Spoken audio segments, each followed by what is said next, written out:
देश के लाखों युवाओं का सपना होता है डॉक्टर बनना और इस सपने का दरवाजा है नीट यानी national eligibility cum entrance test. इस दरवाजे को पार करने के लिए एक स्टूडेंट रातों की नींद कुर्बान करता है, सालों की मेहनत करता है और अपनी पूरी क्षमता से पढ़ाई करता है।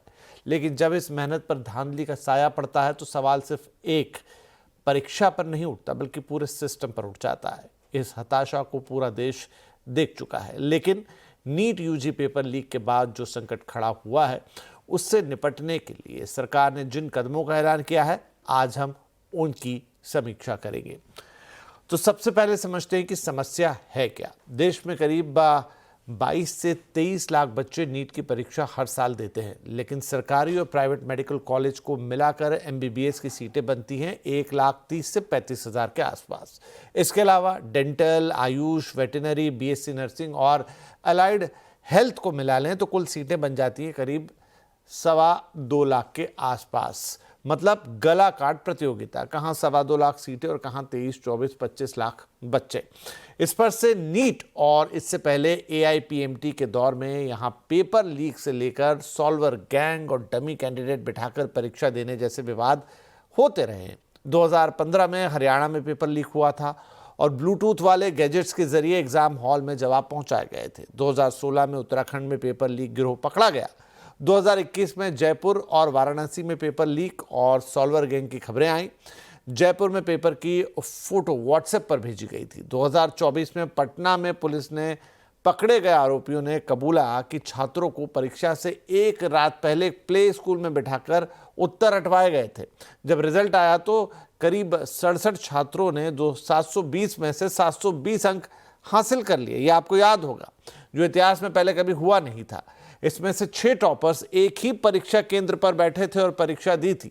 तब सुप्रीम कोर्ट के हस्तक्षेप के बाद एनटीए यानी नेशनल टेस्ट एजेंसी ने 1563 छात्रों को दिए गए ग्रेस मार्क्स रद्द किए और उनका रीटेस्ट लिया गया। सीबीआई ने बिहार, झारखंड और गुजरात से गिरफ्तारियां भी की। एनटीए के अधिकारियों पर एक्शन भी हुए। इस साल की बात करें यानी 2026 की, तो यहां प्रश्न पत्र लीक हुआ तो बवाल मच गया, जो अभी तक जारी है। अब 2026 को पूरी तरह देख लेते हैं, यानी इस साल की बात कर लेते हैं। 3 मई को परीक्षा के दौरान राजस्थान और अन्य राज्यों में हाथ से लिखे हुए गेस्ट पेपर और पेपर लीक के दावे सामने आए। पुलिस ने जांच में 135 से ज्यादा प्रश्नों का मिलान होने के आरोप दाखिल किए। बवाल बढ़ता देखकर सरकार ने परीक्षा रद्द कर दी और रीटेस्ट कराया। अब इसका रिजल्ट आ चुका है, लेकिन सीबीआई और पुलिस की कार्रवाई में 13 से ज्यादा गिरफ्तारियां हुई। इसके अलावा एनटीए के डायरेक्टर जनरल को तत्काल प्रभाव से हटा भी दिया गया। एनटीए में सुधार के लिए पूर्व इसरो प्रमुख डॉक्टर के राधाकृष्णन की अध्यक्षता में एक उच्च स्तरीय समिति बनाई गई।